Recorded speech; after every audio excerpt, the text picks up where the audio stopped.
আসসালামু আলাইকুম। ওয়ালাইকুম আসসালাম রহমতুল্লাহ।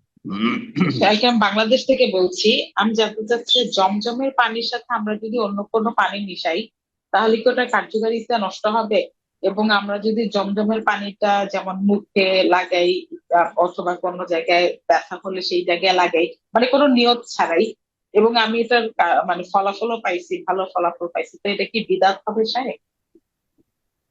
জমজমের পানি যদি পর্যাপ্ত পরিমাণে না থাকে, যারা দূরে বসবাস করছেন জমজমের পানি আহ, অতটা পাচ্ছেন না, তাহলে জমজমের পানিতে ওলামারা বলেছেন মিশালে কোনো দোষ নেই। নিজের ব্যবহারের জন্য মিশালে কোনো দোষ নেই। অন্যকে যদি দেন তাহলে আপনি মিথ্যা কথা বললে গুনাহ হবে।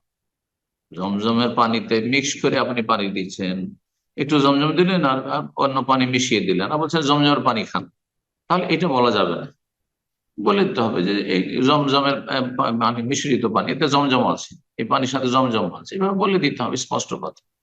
তাহলে কোনো অসুবিধা নেই। মান গাশশানা ফালাইসা মিন্না, কেউ যদি প্রতারিত করে ধোঁকা দেয় তাহলে সে আমাদের দলভুক্ত না, নাযিল করেছে। বাকি নিজেদের ব্যবহারের জন্য বরকত তাতে থাকবে। কিন্তু একটা হচ্ছে খাঁটি জমজম, আর একটা হচ্ছে কিছু মিশ্রিত জমজম, দুটোতে পার্থক্য অবশ্যই আছে। বিশেষ করে যারা দূরে বসবাস করছেন আপনাদের মতন, সবসময় তো জমজম পাচ্ছেন না পর্যাপ্ত পরিমাণে, সুতরাং মিশালে কোনো দোষ নেই, ইনশাআল্লাহ সেই বরকতই থাকবে। আল্লাহর কাছে তার রহমতের বরকতে আশাবাদী হবে। জমজমে তো আল্লাহ বরকত রেখেছেন, তো আল্লাহর কাছে বরকতটা চাইতে হবে, রহমতই চাইতে হবে, আর ফায়দা চাইতে হবে। আর তারপরে জমজমের পানি কোথাও যদি কোনো ব্যাধি থাকে, অসুখ থাকে, ব্যথা থাকে, তাহলে সেটাতে ব্যবহার করা জায়েজ রয়েছে, কোনো অসুবিধা নেই।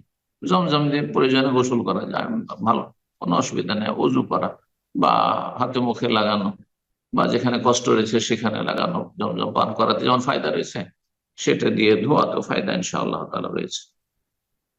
আল্লাহ ভালো রাখুন। আসসালামু আলাইকুম রহমতুল্লাহি ওয়া বারাকাতুহু সাহেব। আসসালামু ওয়ালাইকুম আলাইকুম আসসালাম রহমতুল্লাহ। রহমতুল্লাহ। জি বুঝি, বলেন। মুর্শিদাবাদ থেকে বলছি সাহেব।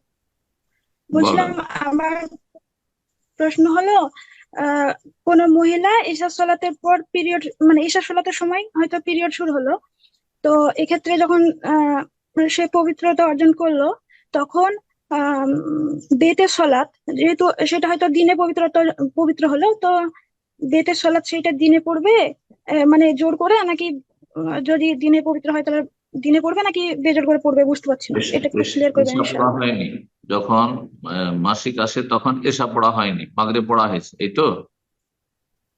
হ্যাঁ হ্যাঁ, মানে এশার সলাৎ পড়া হয়নি, এবার হয়তো বেতারটা কাজা তুলবে। হুম। তো না বেতেরটা না, পড়তে বেতেরটা হবে যখন না, কাজা কোনো তুলবে, কাজে না, মাসিক চলে এসে আর এসা পড়তে হবে না যখন না পাক এশার পবিত্র। সলাৎ যদি কোনো এশার পড়ার সলাৎ হয়ে প্রয়োজন যায় নেই। সময়। সময় হয়ে যায়, কোনো কোনো আলমারা বলেছেন পড়তে হবে না, কারণ যেহেতু আল্লাহ টাইম দিয়েছেন পড়ার জন্য, লম্বা টাইম দিয়েছেন পড়ার, কোনো অসুবিধা নেই। কোনো স্পষ্ট দলিল নাই যে কাজা করতে হবে।